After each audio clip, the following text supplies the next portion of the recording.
we're especially concerned about the neurotoxicity of Brentuximab Vedotin because we're giving it together with Velban, which we know is a potentially neurotoxic agent, causes peripheral neuropathy, can cause constipation, can cause muscle cramping. And so the combination of those two is something that is of some concern. And the combination, the addition of Brentuximab to the entire regimen results in greater neutropenia. So what are alternatives to this?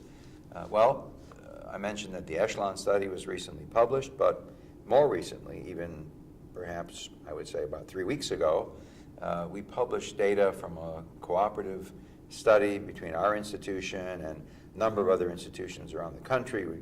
We did this study with MD Anderson and Memorial Sloan Kettering and Stanford and several other institutions looking at a population of older patients. In this study, patients had to be greater than 60, but I think some patients between the ages of 55, over the age of 55 were included. And this is to use Brentuximab Vedotin, but as a lead-in for 3 cycles, just by itself, followed by AVD chemotherapy. So we're not giving the Brentuximab together with the Adriamycin, Velban, and DTIC. And then after the end of 4 to 6 cycles of AVD, we give a consolidation of Brentuximab for 3 or 4 cycles.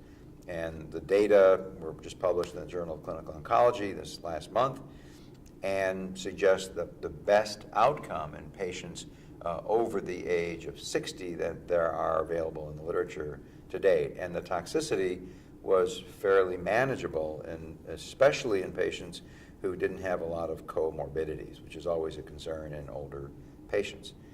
And so we were able to mitigate some of the toxicities of the Brentuximab Vedotin when given together with AVD by separating them, by doing a lead-in of Brentuximab and then going with AVD. We didn't see the severe neutropenia, nor did we see the severe peripheral neuropathy that you see when you give those agents together. So, I would say that one alternative for patients such as this, now that this regimen has been published, would be to use the Brentuximab as a lead-in and then give AVD rather than giving them together. So this patient went on and had standard evaluation. She had a PET scan following the second cycle of treatment and reported to have a Deauville-2 score.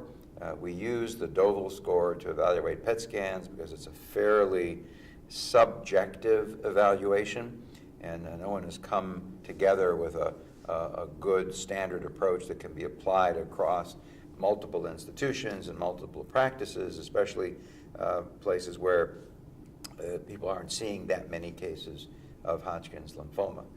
So this patient had an excellent response. We consider a Deauville-2 to be a complete remission. Some people consider a Deauville-3 even to be complete remission, but Deauville-2 certainly is complete remission. And based on data published many years ago, we know that those patients who achieve a Deauville-2 score or complete remission after 2 cycles of chemotherapy have a much better outcome than those who do not. So we know early on that this patient is likely to have a relatively good outcome.